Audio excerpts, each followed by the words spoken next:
শোন, তুমি যে ছেলের সাথে প্রেম করো সেই ছেলের সাথে শিগগিরই পালিয়ে যাও। কেন বৌদি, কি হয়েছে? কেন মানে? তুমি ওই ছেলের সাথে পালিয়ে যাও, মা না হলে ওই ছেলের সাথে কোনোদিনও তোমার বিয়ে দিবে না। আমি যার সাথে প্রেম করি সে বলেছে দুই পরিবারকে মানিয়ে তারপরে বিয়ে করবে। এই আশা তুমি ভুলে যাও, মা ওই ছেলেটাকে দেখে নিয়েছে, মা বলেছে এই ছেলের সাথে তোমার জীবনে কোনোদিনও বিয়ে দিবে না, তার জন্য বলছি তুমি পালিয়ে যাও। বৌদি, তুমি সত্যি বলতেছো? তাহলে তো আমাকে পালাতেই হবে।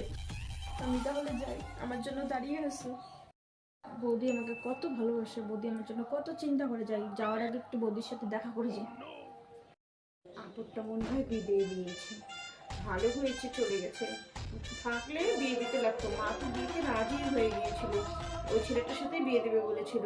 ওই ছেলেটার সাথে বিয়ে দিলে হবে নাকি? 20 লাখ টাকা খরচা হবে বলেছে বিয়েতে। 20 লাখ টাকাটা তোমাদের বেঁচে গেল, ওইটা তো এখন আমাদের হবে।